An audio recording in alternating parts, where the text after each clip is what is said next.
Ozonics Killerwinds podcast back again. I'm excited. Cole Tanner. As you can tell from last week, we're sicker. Yep.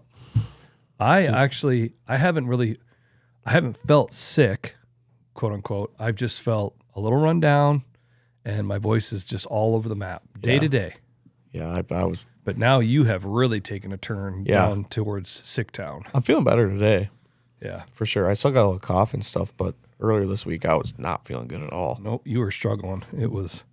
You had the sick face going on. Yeah, but we're good now. Yep. So today we are talking about the Iowa DNR annual meetings. Yep. So I shouldn't say we were both going to go. Yeah. And that was right when you were in the middle of your sickness. Yeah. So one, thought it'd probably be best just not to get other people sick because you're in a small room with a whole bunch of people. And then second, you just were feeling super down. So I went by myself. Yeah. So you'll just kind of listen. Yeah, no, that's fine. I've already talked to you about a lot of this beforehand, so I think you'll probably chime in with some of the things that you think. But first off, thing I always say about this whole thing is I think, and I tried to say, I raised my hand and tried to make that comment at the meeting. I really appreciate what all those people do. You know, whether it's the conservation officers, whether it's the biologists, the techs that are out there actually putting in the work, the engineers. There's so many people at the Iowa DNR that do so much, right? And I think that's all really, really important. Right. I think sometimes, especially as hunters, we get so focused on the hunt, we sometimes forget about the conservation part of it. Yeah. And we are a part of that conservation, within what the Iowa DNR is trying to do. And so I think it's important not to lose sight of that. Because like we've talked about on the podcast before, if you look back 150 years ago, there was very little conservation. It was just hunting. Right. And you saw what happened. All of a sudden, all these animals just started getting hunted to extinction, right? All of a sudden, there was just none left. And we don't want that. And if we just hunt and we don't think about conservation, we end up wearing out the resource, right? As a lot of these guys in the lingo would say. And so the meeting was pretty cool. Like I said, they have a presentation that they play, a YouTube video, which you can find that on YouTube. We can put a link in the description that talks that you can watch the video. They play it at all the meetings. Is the video out yet? I don't know. Because I think there's meetings still going on like tonight and tomorrow night. Yeah, well, they played it off of YouTube. Oh, okay. Yeah, it was actually kind of funny because they played it off of YouTube and they didn't have the ads turned off. So after every section, when they paused it or got to the question, an ad popped up. Yeah, which was kind of funny because it was like the most random ads. So that was getting people kind of laughing. But I'm sure it is on YouTube because they were playing it off YouTube, unless it was a private. But it could have been private, but I'm sure we'll be able to up find there. it. Yeah, but yeah, so they post it on YouTube. That's the other thing that you can do as well. Is one of the big things about these meetings is it gives the general public an opportunity to comment. Yeah. They write these comments down, they populate the comments, and then these comments all get tabulated and brought together. And that's how the ball gets rolling on things, But the other thing you can do is you can email in. On the video, there's an email that you can see after each section that it's done, and they talk about, I think, at the beginning, at the end. You can put in comments. You could submit comments by email or whatever that is, and they're not weighted any differently. Whether you came to the meeting or you just put it online, they're all tabulated, right? And they're all kind of looked at in the same regard. Yeah. So that was cool. That's cool. Like I've said before, I think these. Again, maybe it's just because of the age that I am, but I think these meetings are important. Yeah. I think it's important to have a voice. I think it's important to ask questions to try to get to the real story. Yeah. Or the truth of certain things. Yeah. And so, so they basically go through each section of, each department. And again, some of this I'm going to kind of skip over because with all due respect, it's not really that important to me. Yeah. Or I don't know, they talked about, they went through stuff with like grouse, and squirrels and things like that. One thing I did think that was interesting about the squirrel part is squirrel harvest numbers are way down. Really? Oh yeah. Like they're like the average. And again, I should have this right in front of me, but the number of squirrels that residents are harvesting is so incredibly low. Man, you wouldn't guess that. Oh, yeah. But it's interestingly, it sounds like, and I'll get to this, I guess I could just jump right to this because we're talking about squirrels. Yeah. You know, they talked about how like squirrel harvest numbers are like way down. Like you could see over the last like 100 years, it's just plummeting. Mm-hmm. There's a lot of squirrels out there, you know? Yeah. But interestingly, the non-residents looking to squirrel hunt, sounds like that's getting bigger and bigger and bigger. Really? They actually asked 2 questions at the end of the meeting that they wanted to get people's perspective on. And one of the questions was extending or making bigger the small game seasons and making them more like they said North Dakota, which I think North Dakota has like a much bigger, more liberal small game season. And from just talking to some of the guys afterwards, it sounds like in parts of the state, we saw it on trail camera this year a couple different times. Yeah, definitely. When we saw guys out there with rifles. Yep. And you're like, what are those guys doing? Well, they had to be squirrel hunting. Yeah. And other people in the meeting brought that up. The interesting thing is some of these men and women that are hunting squirrels, they hunt with whatever they have. So they're out there with like a 30-06, Yeah. blowing a squirrel in half, Yeah, which is like, okay, what are we doing here? Yeah. But they just hunt with what they have. Yeah. You know, and some people just don't know that you should probably just be using like a 22 or Yeah. something small, Yeah. a pellet gun, you know? Right. But so they asked everybody's perspective on that. Like, what do you think about if Iowa's small game seasons became more like North Dakota? And what about if squirrel hunting, you know, there was more non-residents, small game hunting, squirrel hunting, pheasant hunting, things like that, blah, blah. They're really specifically talking more about like squirrel and rabbit, the way it sounded. But yeah, like I said, I think the moral of the story of that part is if you wanted to go out and kill some squirrels, and I think we all have seen that. When I sit in a deer stand, man, it is like, they're everywhere. oh god, there's squirrels everywhere. Yeah. Yep. Good rabbitat all over too. Yeah, rabbitat. Listen to this guy. It's funny because I grew up rabbit hunting, Yeah. and you know, I just don't do it as much or at all. Mm-hmm. You know, years and years ago, I was really, really hard up to get to doing some hunting early, and the small game season's open earlier. So I did some rabbit hunting one year, or late in the year. It's a good thing to do in the winter. Yeah. You know, In the snow and stuff. Yep. Yeah. But yeah, it's just not that popular. Right. But anyway, so then they talked about predator hunting or predators, you know, fur bear stuff. You know, interestingly, everything continues to be down. You know, prices are down so much when it comes to coyotes and coons and all that stuff. And you can really see how the harvest numbers reflect that. Mm-hmm. A few years ago, there was like 18,000 coyotes harvested. And like this year, there was only like 1,500 reported. Really? Yeah. Oh yeah. It's a huge drop. Holy cow. Yeah. Well, and then you can see the correlation in the price. Yeah. Now, part of the problem too is that not everybody reports it. And there was guys in the meeting that mentioned that, like, well, I shot a cow and I never called it in. Yeah. So they know that the numbers are a little bit tricky in that regard. But interestingly, I'm going to say interestingly like a million times, I think today, but the fur bear biologist, predator biologist is out of the Ventura office. Yeah. So then he was right there to answer questions, which was nice. And then they asked for comments, you know, and I, of course, I rose my hand again, and I mentioned red lights, you know, red lights for predator hunting. I said, hey, it'd be really nice if we could use red lights. You know, thermal vision, night vision, it's the barrier of entry is price. It gets expensive. Yeah. Especially if you want to get really good gear. But the nice thing about red lights is all you have to do is buy the light. Yeah. You can use your existing setup that you would use if you were hunting in the morning or afternoons. You just put a light on top of it. And I said, I've said this before, done at the Iowa Deer Classic, and the response that I get is, well, do you know how many people would say they're quote unquote predator hunting and then they're just poaching deer or they're spotlighting deer? I said, fine, make it so that you can't use red lights during the deer season. Mm-hmm. Make it so it's only after January 10th until October 1st. Right. Problem solved. You know, so it's a winter.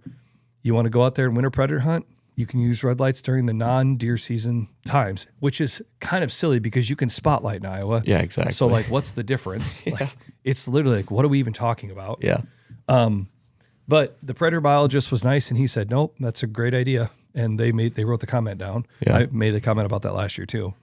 But so yeah, that was interesting. You know, a few guys raised their hand around in that meeting about bobcats, if they were going to allow any, because the bobcat quotas and where you can hunt bobcats is only in the southern half of Iowa. You can't do anything with them up here. There's not like a huntable season. Yeah. A couple guys raised their hand. Hey, are they going to allow bobcats? And the predator biologist made a comment about, well, listen, we usually try to kind of once we get guys calling in saying, hey, we're seeing bobcats, and then that starts to grow and grow and grow, then we look at doing a season. He's like, we're kind of in the growing part right now, the way it sounded. And again, he talked about, and we've had a conversation with him about this too, that bobcats are going to be obviously in the wooded areas. Right. Hardwoods, they're going to be along the rivers. And in north central Iowa, especially, that river habitat is kind of few and far between. Right. Like, we are in the corn country, you know? Yeah. I mean, this is cornfields. Right. All of North Iowa is cornfields. It's so fragmented. So again, when you look at the southern half of Iowa, there is better bobcat habitat than there is here. Right. So I thought that was interesting. A couple guys said they were from, like, I thought the Clarion or Wright County area, and they talked about that they had a couple bobcats walk through. And he mentioned a couple different places where there have been some reports of bobcats. Yeah. On the Winnebago River, Saragordo County, blah, blah, blah, blah, blah. So there's bobcats out there. Right. One thing that I thought was interesting that I asked about was there had been this report during the fall about mountain lion in Forest City. So I said, hey, have you guys had any more? Have you heard anything more? Is there any more tabs or anything more info about that mountain lion? Well, here come find out. Doesn't even sound like that was true. Jeez. They couldn't corroborate that story. Here come find out the news station that put that out just did a stock photo that made it look like it was there, but they never saw tracks. He made a comment that they were trying to still gather information.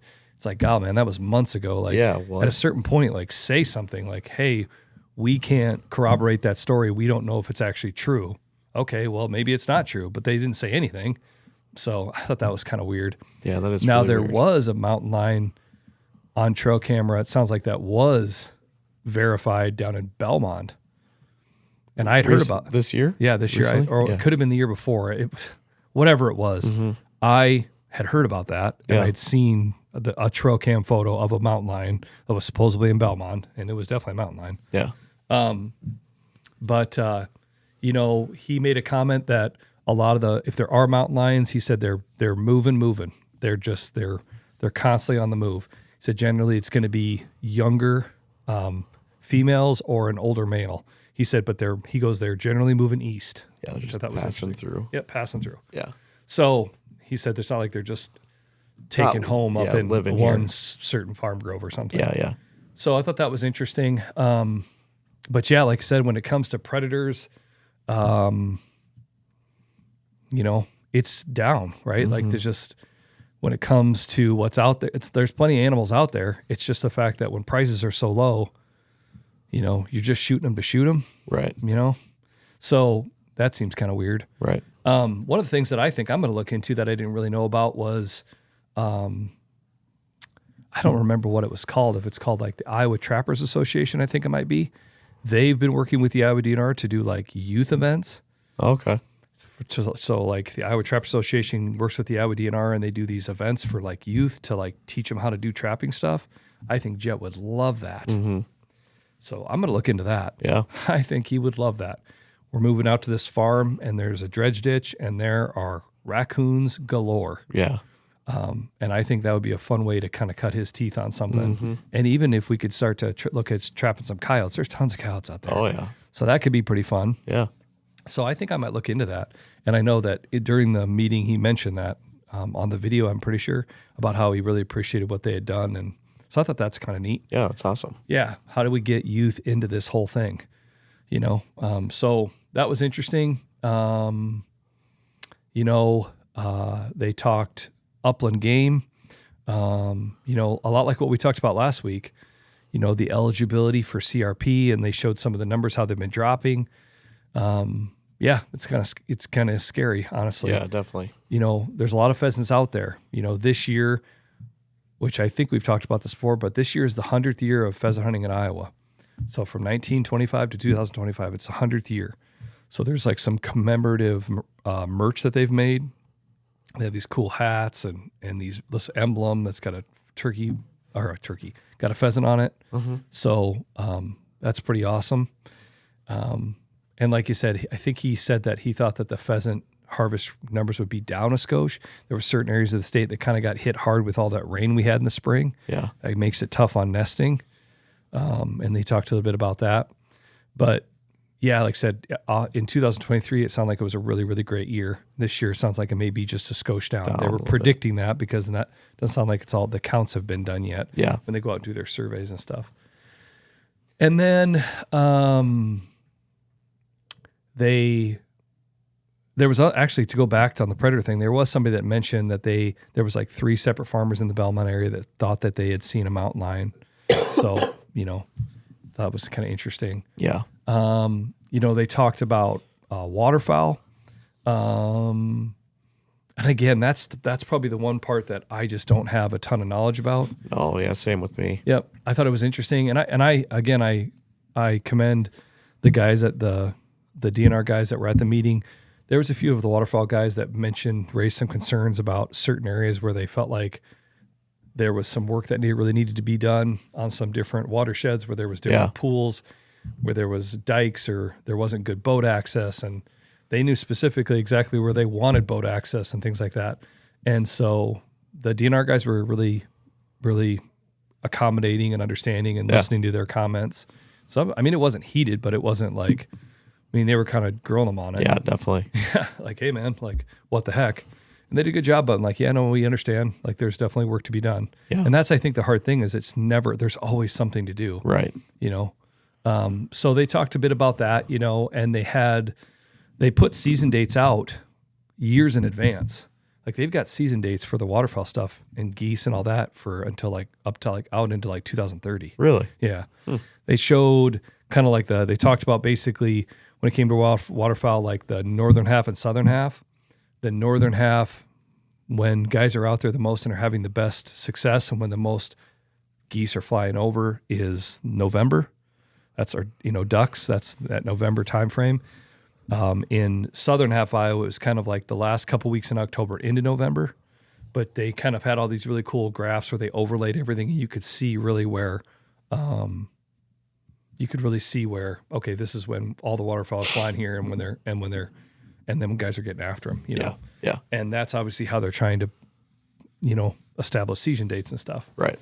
So I thought that was interesting. A couple of guys raised concerns about like how they feel like parts of Iowa would just become like a flyover state for a lot of waterfowl. They stop in Minnesota, and then if we don't get a lot of cold weather, they just fly right over. Yeah, get going. Yep, they never stop. Yeah. And interestingly, I saw a thing on Instagram about a duck that they had banded or they had collared, and they looked at all this, how many miles it traveled over a few seasons. And oh yeah, and it did do that. It did fly over North Iowa. It never stopped. Yeah. Yep. And so maybe there's some truth in that. Yeah, definitely. But and then obviously the two big ones towards the end was deer and then trail camera stuff. Yeah. So Jason, what about turkeys? Oh yeah. So they talked about turkeys. I'm sorry, I forgot to mention that. So, obviously this last year we had a record year, a record harvest. Yep. And they talked about that, what the numbers were. I don't have them right in front of me, but it was a record year when it comes to harvest. But they talked a lot about how, I don't know if they talked a lot about it, but it was mentioned about how underutilized the fall turkey seasons are. Oh yeah. And I see that. I can see that. And just how they're just, the tags are issued, but there's very few birds shot. Yeah.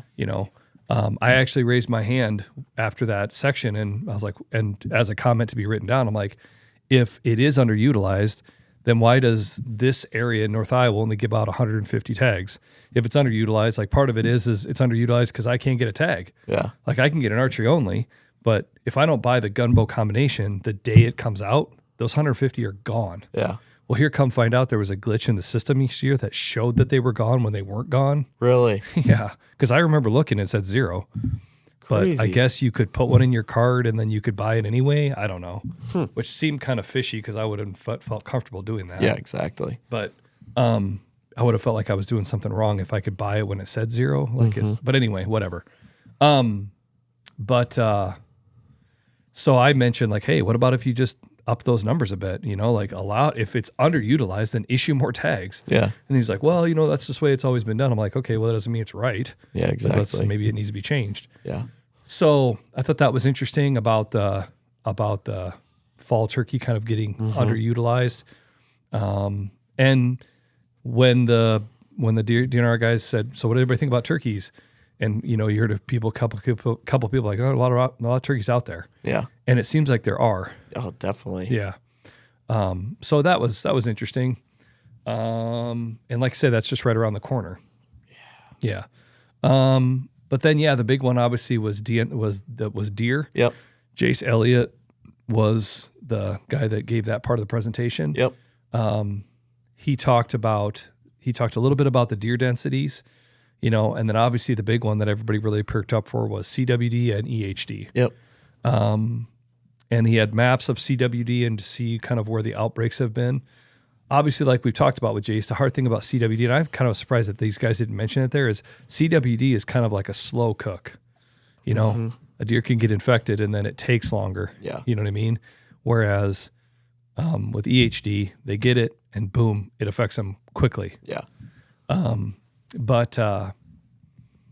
So he went through CWD and then he talked into EHD. Here, come find out, he had told us 94 out of 99. He said in the presentation, 95 out of 99. Really? Yeah. Dang. And then he had maps of obviously where it affected, which was all over the state of Iowa. Oh, yeah. A couple of the counties that really got pounded. Wright County got really pounded. Really? Dallas County got really pounded. A lot of counties in the southwest, counties in the southeast. The area of the state that actually, which was weird because southeast got pounded, but then counties right on the Mississippi River did better. Really? That did okay. Counties in the northeast as well did okay. But basically anywhere where deer had to drink on small, stagnant water. Yeah. Pothole country, marshes. Yeah. Which is Wright County, tall grass prairie, marshes, potholes. Yeah. They got pounded. So I guess that kind of makes sense. Everything dumping into the Mississippi and stuff, there's probably going to be more water flow in general. Yeah, yeah. And then like northeast is just a lot more bluffy. Yeah, exactly. Right? Like it's not just so flat. Yeah. Southeast corner, same thing. But you look out southwest and it's just real flat. Yeah, yeah. So, he talked all about that and about just, we kind of had, and he didn't mention this, but like we talked about before, it was kind of the perfect year. I talked to a conservation officer afterwards and he made the comment too, that it was the perfect year of a really wet spring. And then that wet spring really allowed these midges to flourish. Yep. Then all of a sudden we turned from a wet spring to just this extreme drought. Ultra dry. Yep. Yeah. And then you had this muddy water and the deer having to walk through the muddy water to get to where the water was. And then it just concentrated everything even more. Yeah. And it just boom goes dynamite. Yeah. And so he did have a map on there about the counties that they were going to push antlerless tags back. Okay. Yep. So Wright County tags were going to get dropped down, which Wright County historically never really had doe tags up until just recently. Yeah. Last 2 years. Yep. It sounds like that may be going away. Dallas County, which has historically had lots and lots of antlerless tags, I think it'd be interesting to see how much they drop that. It may have even said, but I don't remember. Yeah. But he had a colored map of the counties that were like, hey, the counties in blue will be knocked back. Yeah. There was counties in the southwest that got knocked back, counties in the southeast that got knocked back. So I think that will be interesting. But yeah, I mean, it was interesting. Jace had made a comment about how a lot of hunters will self-regulate. There was 2 young guys that were sitting right there that they even made a comment. They're like, well, I think they were talking about like Hancock County. They're like, what? Because I don't think Hancock was the one that was going to get cut back. Yeah. And he was like, well, I think Hancock should get cut back. And he's like, I killed a doe early and now I wish I wouldn't have. there was guys that mentioned stuff about finding deer near water, and they were finding lots of does, not a lot of bucks. Okay. But I think it affects them either way. Yeah. Yeah. But,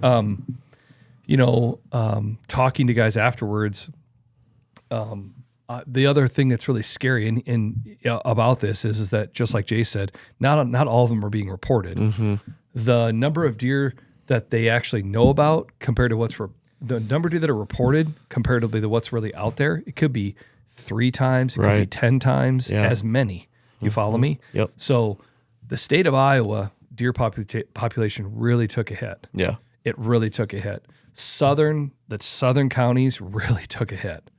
Now there were still some great deer harvested, and just like even standing there talking to a couple guys afterwards that hunted, south of 20, 30 miles south of Clear Lake or down in Franklin County or wherever it might be, it's pockets, and we saw the same thing. Yeah.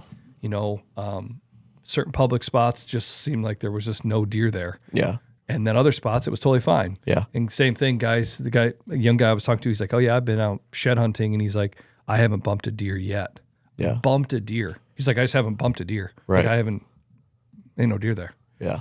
And even for us, just last night, just for kind of, for fun, it was almost 6:00. And I'm like, you know what? Let's go for a drive. Yeah. So I went and picked Nick up, and we did our circuit around Clear Lake and Ventura Marsh and came back around. I remember last year I did that circuit with Jet, not even on the Ventura Marsh side, just on the Clear Lake side. Yeah. And counted well over 100 deer. Yeah. In a 20-minute drive. Right. We did that drive plus a Ventura Marsh and counted maybe 30. Yeah. Maybe a little bit more. Okay. But yeah, let's say 30 to 40. Yeah, definitely less than what I remember. At 5 below. Yeah. Right. It's cold. Like deer got to get out there and eat. I mean, it was right at dusk. Yeah. And there just wasn't a lot of deer. Mm-hmm. You know what I mean? Oh. Like you're like, oh man, we'll see a bunch of deer here, and you drive by and there just aren't any deer there. Yeah. So, and again, could that be EHD? Maybe, maybe not. Maybe. Cerro Gordo County, they didn't have that as like one of the worst counties. Yeah. You know what I mean? Yeah. But like you said, when 95 and 99 are impacted, that's crazy. It's in every county. Yeah, I would think. Yeah, I would think. Yeah. I would think. But like you said, there was counties in the Northeast and the Southeast that did really well and looked like they were fine. Yeah. So that's good. Yeah. I mean, that's good. But then once the deer presentation got over, one of the concerns that was raised by a guy in the front of the room was about CWD testing, and about how he had shot a deer, sound like in southern Iowa, and then he was really concerned about eating it with CWD. And so he turned the lymph nodes in to get tested, and it took like weeks and weeks to get back. So I never really knew much about that. I've never had deer tested personally. Yeah. The DNR guys in the meeting talked about how they're working with Iowa State to do these tests. They said during the shotgun seasons, they were 4 weeks behind. Really? Well, think about how hard that is for a guy. Yeah. So like you've got a deer hanging and then you cut it up and then you put it in your freezer, but you can't process it for a month because you don't know if it's got CWD. Yeah. Or all of a sudden you wait a month and you want to take it to the processor. Well, now you're a month behind. So now all of a sudden your deer is going to be the last one you get back in March. Right. So they did mention how they're trying to get to a point with the CWD testing that you as a hunter can just individually send the test in rather than have to go through the DNR. I think that the CWD testing, as time goes on here in the next, and just hearing what these guys were talking about in the meeting, I never really thought about it this way, but I think that the CWD testing is something that we're all going to get a lot more familiar with. Yeah, yeah. Well, I bet. And I hate to say that. It sucks, but I think we will. Yeah. And, you can see where these kind of outbreaks have happened. They actually, one of the DNR guys brought up a map of Minnesota, and you look at that southeast river valley, and that's just CWD central. Yeah. That's not that far away from where we are here. Not far at all. No. And so, like I said, CWD is not something that I've ever really given much thought to, and it isn't, knock on wood, like right here in North Iowa, it looks like. I've turned deer in that I've done with like the depredation stuff when they've asked, and hey, if you guys want to test these. Yeah. But yeah, like you said, I think that's something that we're all going to become a lot more familiar with over the next decade. Yeah. Unfortunately. So yeah, that sucks. But yeah, so I thought that was interesting to hear about that. And I think if they can speed up the process and they can allow the hunter to individually put in himself rather than have to go through the DNR and speed that process up, I think that's a really good thing. Right. And it sounds like they're really working on that. Yeah. So yeah, that was that about deer. You know, a couple guys asked like, well, are there deer that like, you know, have immunity to EHD, you know, like things like that. I had mentioned in the meeting what we'd heard from Jace about how there has been reports of deer that have lived through it that don't have any hooves. Yeah. You know, their hooves fall off.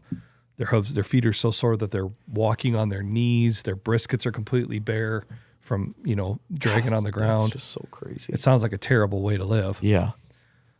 You know, and so, but yeah, like you said, deer will bounce back. You know, that's what the one thing I thought was really interesting what Jace was saying. And you can even see that kind of in like how they're not just like, they're not slashing all these doe tags. Yeah. But the interesting thing too is they've put out the counties that they're going to cut back, but they haven't done their surveys yet.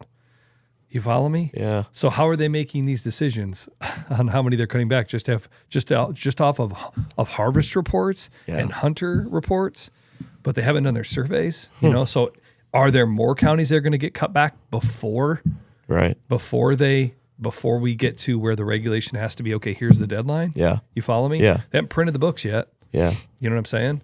And so I don't know. Yeah, I don't know. I'd be interested to see if all of a sudden by the time season comes, you go, whoa, they cut these back even harder than they did. Yeah, exactly. You know, the thing that I think I might do just for my own anal retentiveness is go run into Fleet Farm and grab a book. Yeah. Just so I have a 2024 book. And then when all of a sudden the 25 books or fall 25 books come out, go, okay, Then here's what compare. you compare. So I'd be just really interested if all of a sudden I would think, I would be a betting man. I would say that by the time we get to the actual new regulations coming out of how many doe tags, there may be even more counties cut back. Oh yeah, for sure. These spring surveys. Yeah. Maybe not. I also just made a comment in the meeting to challenge guys. It's like, hey guys, the Iowa DNR did do this awesome density survey for all these areas of Iowa. So go and check it out. Yeah. You know, and sounds like their survey will be done in 3 years again. So, you know, where will we be at 3 years from now? Right. You know, so I thought that was interesting. Yeah. There was a couple guys that brought some interesting ideas that I just never would have thought of. They talked about making it so that you could get two archery buck tags. Really? Yeah, like they're like, well, why can you only get one archery and then one early or late muzz, or one archery and one shotgun? Why don't you just allow us to get two archeries? Like, what difference does it make? Yeah. I was like, well, I don't know. I guess it doesn't really make a difference, I guess. But so the guy, you could tell they're like, okay. And then the other thing a guy mentioned was, why can't we bow hunt during the shotgun seasons? Yeah. Like we can only hunt up until first shotty, and then we have to wait till late muzz. Then it's cold. Yeah. The rut's over. Yeah. Because the rut does a lot of times bleed into the first part. Sure it does. And it's interesting because like you can pheasant hunt through the shotgun seasons. Yeah. But you can't bow hunt during the shotgun seasons. Yeah. I think it's probably a safety concern. Yeah, probably more so. Yeah. Than anything else. Yeah. I mean, but anyway, so I thought that was kind of interesting that was mentioned. There was some other things mentioned about, to go back, that I just remembered about waterfowl stuff.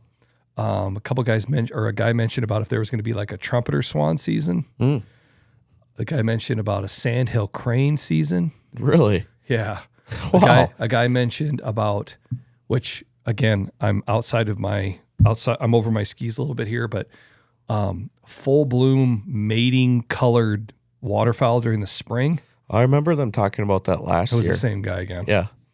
That mentioned that about like, well, hey, you know, like, man, I'd love to it's almost like a trophy permit for one. Yeah, yeah. You know, because it's just like a spring turkey and a fall turkey, just the colors look a bit different. Yeah, they're different. Yeah. They're just when they're in that full bloom, in their mating season, they just look so magnificent. Yeah. In the fall, they just look a little darker and a little more how they look the rest of the year. Mm-hmm. So I thought that was interesting. But then the two big questions at the end after all the discussion was about small game seasons, reflecting more like North Dakota, which you kind of already talked about. Yep. And I raised my hand. I said, listen, I don't have any drawbacks with that. You know, if people want to come here and small game hunt, that's fine. I said, my concern is non-residents that are landowners in Iowa trying to get deer tags every year. Yeah. That's a concern I have. I said, that's not the question you asked, but I'd like that written down. Yeah. You know, one of the guys towards the front, his comment about the small game thing, he's like, well, if people don't like small game hunters coming here, he's like, you got to remember they're buying a tag, they're getting gas at the gas station, they're buying Casey's Pizza, they're staying in a hotel, Yeah. And there's a lot of truth in that. Mm-hmm. It spurs the economy of these small towns. And the state of all times, especially like we talked about last night with a lot of these budget cuts and things that are happening, for the good or for the bad, right? Like at some point you got to cut back somehow. We need as much money as we can bring in. Right. And so I think that was the idea behind that. Mm-hmm. Then the next question they asked was the real big one, which they asked it. And there was one thing I wish I would have said, and I didn't. I should have asked, and I kind of regret it now. Because at the beginning of the video, the director of the Iowa DNR, at the beginning of the video, he's like, hi, my name is so-and-so, and thank you for attending this meeting. These meetings are very important. We appreciate you being here. Tonight we will be talking this, and you can tell he's kind of reading off a teleprompter, but yeah, he was there. yeah. And I don't think people realized he was there. And then he kind of, when we started to get into the deer stuff, he spoke up. There's a few times the DNR guys like looked at him. Well, then everybody in the room was like, well, who's he looking at? Yeah. And then he spoke. And then all of a sudden, I think everybody was like, oh man, that's that guy from the video. Yeah. So, and I noticed that too. I was like, oh, hey, that's him. Director of the DNR. So they asked about trail cameras. And they said specific, I don't remember if they said cellular trail cameras or they just said trail cameras. I think they just said trail cameras on public land. Yeah. And they said, how do you feel about it? What do you guys think about that? They had a little piece of a card that you could write stuff down. Well, I raised my hand and rose my concern, so I felt like I didn't need to write it down too. Yeah. I didn't need to double it up. I'm pretty sure they wrote down what I said. I think they did. Hope they did. But when they asked, a guy in the front, right off the bat, made a comment. He said, well, I, for one, he goes, maybe I'm in the minority. He goes, but I don't like them. He goes, I don't like to feel like I'm being surveillanced when I'm out there. I walk out there and he goes, if I was going to just, maybe if I have to take a piss, he's like, I'm afraid that maybe there might be somebody's going to see, this middle-aged guy with the dad bod or whatever. Oh, that would be me. Try to take a piss. I was like, I just don't like to see him out there. Mm-hmm. And he's like, I just think, it just doesn't look good. They don't look good on the landscape, blah, blah, blah, blah. I don't like to feel like there's like all these trail cameras out there, blah, blah, blah, blah, blah. And he was like, so I don't like them. And so everybody just kind of got quiet. And then another guy said, yeah, I think that they maybe need to be, they need to be looked at and da-da-da-da. And then I raised my hand and I made the comment. I said, here's my thing, guys. I'm going to say the most contradicting thing of the entire night, the hypocritical thing of the entire night. I hate seeing them and I love using them. Yeah. I'm like, that's where I stand on them. I hate seeing them. I love using them. But here's my thing, guys. Like, the sport of hunting has been evolving and will continue to evolve into the future. Yeah. Our great, great, great grandparents, granddads look at us and go, geez, look at all this gear and all this stuff that we have. You know what I mean? And I said, my biggest concern is really the question for the DNR is, this is the hill that you guys want to die on? Like, this is where you want to take a stance, is on trail cameras. I'm like, from my perspective, from what I understand, the Iowa DNR's responsibility is to manage the resource. How are trail cameras affecting the resource? Yeah. I said, because I think everybody thinks that like trail cameras give you an unfair advantage when it comes to hunting. And I said, I don't think it's that way. I said, I'll be the first to tell you, I think that trail cameras save more deer's lives than kill them. We've talked about that multiple times with multiple people about that, And I said, so I'm like, yeah, we've all heard the stories of the guy that's like sitting in the barber shop and gets a buck on trail camera, runs out there and shoots it that day. I'm like, but that's the exception, not the rule. Yeah. You know, I'm like, just because you get a deer on camera at 10 o'clock at night doesn't mean he's going to be right there the next morning. I'm like, that's not how it works for me. Yeah. You know? And so I said, I just don't understand how it's actually affecting the resource. Well, the head of the DNR guy, he piped right in. And he said, well, it's not about it affecting the resource. It's about affecting the experience of people out there. You know, hunters aren't the only ones that are using public land. Yeah. You may be bird watching. You may be hiking. You may be doing all this other stuff. And do we like seeing trail cameras out there all the time? Okay. And I understand where he's coming from. Because I get, and Jace asked us that. When you see trail cameras on public land, how does that make you feel? I don't like seeing them. Yeah. But man, I like using them, and it's just part of it. Yeah. You know, so the vibe that I got is I really appreciate that they asked. But the vibe that I get is you better enjoy it while it lasts. Yeah, and then it's funny because he goes, well, we're not talking about doing it on affecting what you want to do on private land, but on public land. I hate that so much. But so the biggest thing that I regret that I didn't ask, that I should have asked, and I probably wouldn't have gotten a straight answer most likely because there's just probably stuff that they just aren't going to tell us, is what I wish I would have asked is, so question, how did we get here? Explain to me how and why you guys took it away and then why you brought it back. Who was pushing to take it away? Who was it? Was it you guys? Did you bring it back because you realized that there was a legal process or some sort of due process that needed to be done and you didn't follow that? But why did this all of a sudden come about? Like, who pressured you? Where did the pressure come from? Yeah. That all of a sudden we're just like, oh, hey. Like, oh, and then even how you guys said it, well, we're not doing anything any different. The law has been interpreted. We weren't, you know, changing the law. We aren't changing the law. We're just enforcing it as the clarification of the interpretation, blah, blah, blah, blah. That's the question that I would have loved to ask. It's like, so why are we having this conversation to begin with? Like, where did this all stem from? Right. Who or when or why did we get here? Why did you guys make this huge, just sweeping no trail cameras? And then all of a sudden you go, whoa, hold on a second. Nope, we're going to take it back away. Yeah. Like, how did we get here? You know? Yeah. Does that make sense? Yeah, no, 100%. It's just bizarre. Yeah. I wish I would have asked that because, like I said, that director was standing right there, but I didn't think of it. And like you said, I don't want to feel like I'm just like getting in a big argument with the guy. No, definitely not. And I appreciate them being willing to have the discussion. Yeah, without a doubt. But yeah, and then from there, you know, I don't know, like I said, not many other people, like a guy kind of over to the right, he made a comment. He's like, well, I think there needs to be something done. You know, I don't know. I just don't agree. It just boils me. Yeah, I know. I hate the whole, well, you could use them on private land. It's like, that's just, it's just so annoying. It's just creating such a divide. And like, I don't know. I don't like it at all. I'll tell you what, the hunter that I think it's going to affect the most is non-residents. Oh, for sure. Non-residents. Without a doubt. Because like, yeah, without question. Yeah. Think about the guy that put in for 5 years, is going to commit to hunting public land, doesn't want to pay for an outfitter. Yeah. And he's going, man, I live in Indiana, I live in Pennsylvania, I live in North Carolina. Yeah. You know what I'm going to do? I'm going to make a trip up to Iowa in August or September or October. And I'm going to put out some trail cameras. I'm going to put trail cameras out in April, May, June, July. Yeah. I want to try to see if I can get some bucks on camera in velvet.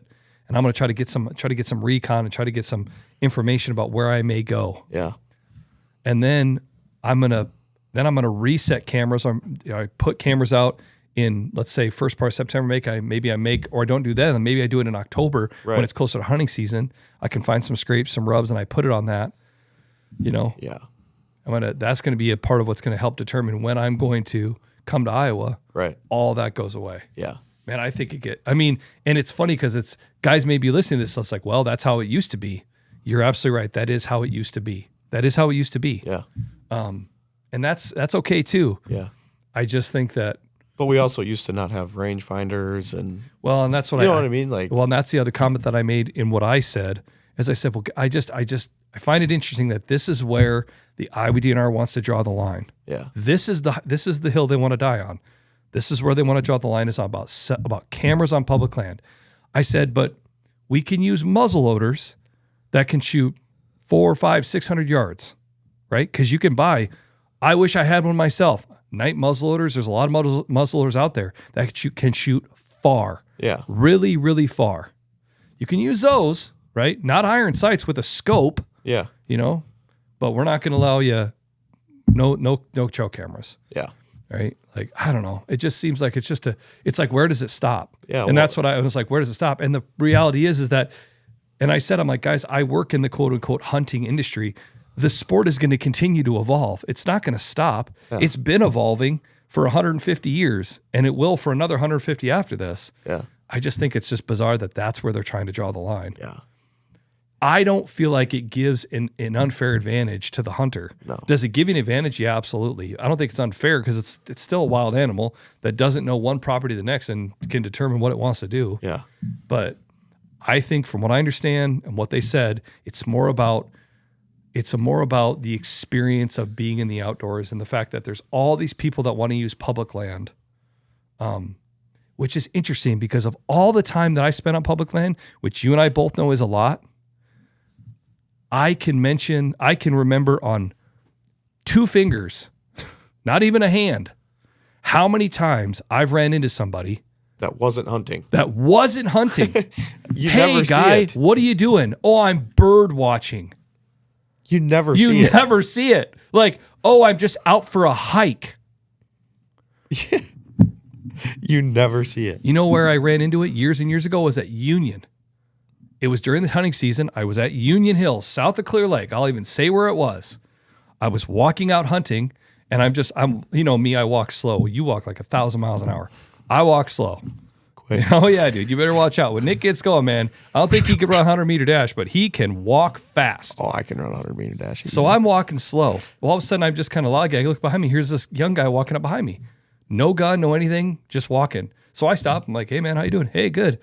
I was like, hey, I'm going to be deer hunting. I'm going to be deer hunting right over here. He's like, oh, okay. He goes, well, I used to be a tech for the Iowa DNR, and I helped do a lot of this. And I just wanted to come out and check it out. I said, oh, that's cool. He's like, yeah. So he's like, I'm going to go over here, and I'm going to go. I was like, all right, well, like, maybe if you could, like, stay out over here. So I'm like, that's where I'm going to be deer hunting. He's like, oh, yeah, that's cool. He's like, well, I'll just walk up and then come around. And da-da. I was like, okay. And I got up our tree stand, and I watched him. He walked all through a bunch of stuff, kicked a bunch of deer out. But you know what I mean? Yeah, like, yeah. That's what he was out there doing. That's like the only time I've ever ran into somebody that was not hunting. Yeah. So it's like, I don't know. It's just weird because, like, how many people are we really talking about? You know what I mean? Yeah. Like, how many people are we really talking about? There's no way that there's But more. here's the thing. Maybe we're the minority. Maybe we're the minority. Maybe we're the group that's on the wrong side of the fence here. Then maybe there's a lot. I mean, here's the thing I'll say. It seemed like there was more people in the meeting that spoke up about getting rid of them than that spoke up about keeping them. Yeah, but they're probably all private land hunters. Yeah. And my thing is like, I think the guy in the front that said thought he was the murder, I'm pretty sure he was a public land guy. yeah, yeah, I should have asked him. yeah. No, I mean, my thing is, I just really, I just cannot. There's no way that there's more people that just use the resource just to go on a nature walk than hunting. Yeah. And maybe we are totally wrong about that, but like, I just can't wrap my mind around that. I don't see him. I never see him. I never see him. I mean, maybe there was one time. Not only that, but like, you know what you never see him do? You never see him walk by the cameras. Yeah, They never walk by the cameras that they say they don't want people to see. I know. Maybe it's just us. Do you know what I'm saying? Like, who's walked by our cameras on public land? DNR guys. Yeah, DNR guys. Hey, man, there's a heck of a scrape out here. This is really something, man. I just kicked up a huge buck. Yeah, you would've That's what we've seen. You would've not or blaze orange. Yeah, you wouldn't believe the buck I just kicked up.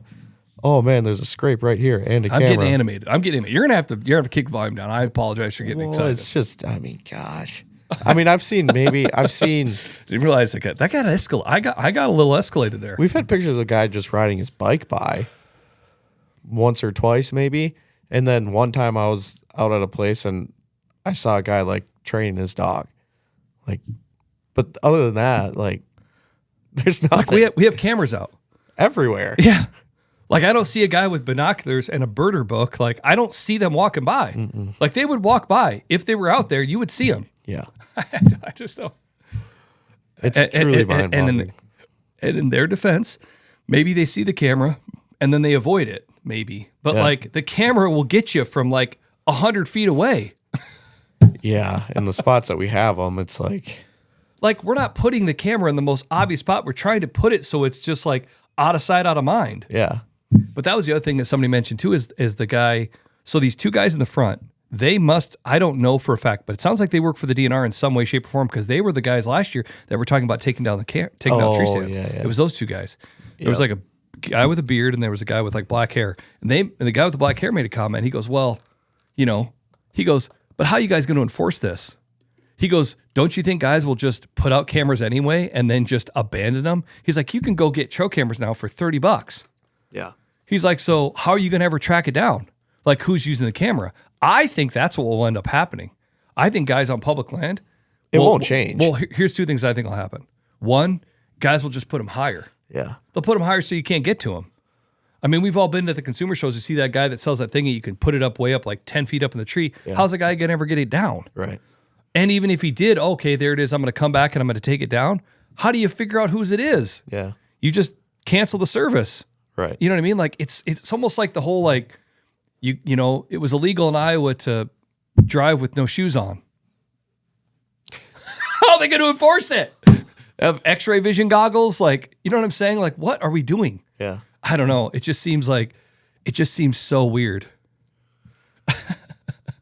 Maybe it is just us. Maybe. I mean, I guess the thing that we could do and maybe we just need to ask somebody is how many deer hunters are in Iowa? How many bird watchers are in Iowa? Yeah. How many hikers are in Iowa? Yeah. You know what I mean? Like how many? Yeah. You know? Like I don't know.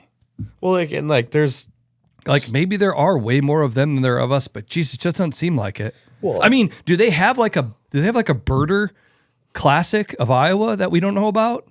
Where like thousands and thousands of tens of thousands of people come to Des Moines, Iowa to the Iowa Event Center and they set up booths and like people just walk around and talk about birding. Maybe they have that. I'm not aware of it. The Hiker Classic. The Hiker Classic? Is that a thing, the Iowa Hiker Classic, that I'm not aware of? I mean, maybe we're missing the boat. Like there may be a whole thing that we just really need to check out. I mean, there's a spot that I just scouted. I'm just getting mean now. I'm getting mad. There's a spot that I just scouted, the bottoms. And don't give any hints. Well, there's about a million places you can call the bottoms. I know, but yeah, the Bob. But like, there's no way. When you were out there, were you like, man, did you see evidence of people there's 0% chance that anybody would just go out to that specific spot. Obviously, it's a specific spot, but there's no way anybody would go out there just to go out for a stroll. Like, it's pretty aggressive stuff. Like, it's not like hey, let's just go for a nature hike. There's no trails. There's no 2-track anywhere. It's just, I don't know. It just seems odd. It's so weird. There's got to be more to it. Of course there's more to it. That's what makes me so frustrated. There's more to it. There is more to it. That's like I said, that's why I was so frustrated that I didn't ask, how did we get here? Yeah. Why did this happen? Why did it get brought up? Why did you guys make the change? Where did that pressure come from? Yeah. Where did that outcry come from? Yeah. Why did you change it and then you changed it back? Yeah. Like, what's going on? Like, what is going on? And that's what scares the daylights out of me. I'm not saying it's going to make me lose sleep at night, but again, to put my tin hat on for a second, my conspiracy theory, who's really in charge here? Mm. What are the powers that be that are pressuring the Iowa DNR to make these decisions? That's what scares the absolute shiznit out of me. Yeah. That's what scares me is how did this happen? What are the powers that be? Who's pressuring that this is a thing? Yeah. That's the thing that sucks. That's the thing that sucks. Yeah. That's the thing that sucks because the vibe that I get and the hair on the back of my neck that stands up and the voice in my head says that Who's in charge is not in charge. That's the vibe that I get. Yeah. Who's making the decision isn't actually the person making the decision. Yeah. That there is what we call in normal government bureaucracy. Yeah. That's what's really happening. That's what I think. Yeah. And that sucks. Yeah. Because last time I checked, I'm getting upset here. I'm getting all worked up. I can tell I'm getting a little goose bumped up. I feel like we need to. Here's what sucks most of all. Last time I checked, my taxpayer dollars pay for that. Yeah. Your taxpayer dollars pay for that. You follow me? Yep. Like, that's what really sucks. You know what I mean? Like, these are, I don't know. I think we need to go take a walk on some public land and see what birds we can find. Listen, and I have no disrespect towards bird watchers or hikers or anything else, but I just don't see them. I don't see them out there. I don't understand. Yeah. You know? No, yeah. No disrespect to them, too. I mean, it's public land. And I love that they're using it. It's awesome. So I approached the director of the DNR, that guy, after the event. I approached him after we got done with the meeting. Everybody was standing around, and I kind of saw him over there, and then I think he was getting ready to leave. But I'm like, hey, man, I got one more thing for you. And I had made a comment. I said, hey, here's an idea for you. What about if you guys made it so there was signs when you pulled into a public land parking lot that was a QR code that you had to scan the QR code. And when you scanned the QR code, it brought you to a website, the Iowa DNR website, and there was a map. And you had to, it was anonymous. You didn't have to say who you were, right? But you had to circle the area where you were going to be hunting and what type of hunting you were going to be doing. Yeah. And let's just say for the next 24 hours, that spot where you were, or 12 hours, depending on what time of day it was, that spot would stay on that map. And then when somebody else pulled in, because inherently what happens right now is when you pull into a piece of public land, you see somebody else there, you pull right back out. Yeah. That was part of what got brought up with the small game thing, right? Well, if there's going to be more small game hunters, they pull into a parking lot, they got Minnesota plates. Well, you don't know what they're doing. We're like, oh man, there's already somebody here. Yeah. And you feel like, how many spots did you and Zip drive by? 4. There you go, because you saw another car in the parking lot, right? Yep. And in your mind, you thought, well, there's somebody else. You don't know what they're doing, but you inherently think they're doing exactly what you're doing. Yeah. So I said to the guy, this director guy, I said, hey, make it so that you have to circle where you're going to be.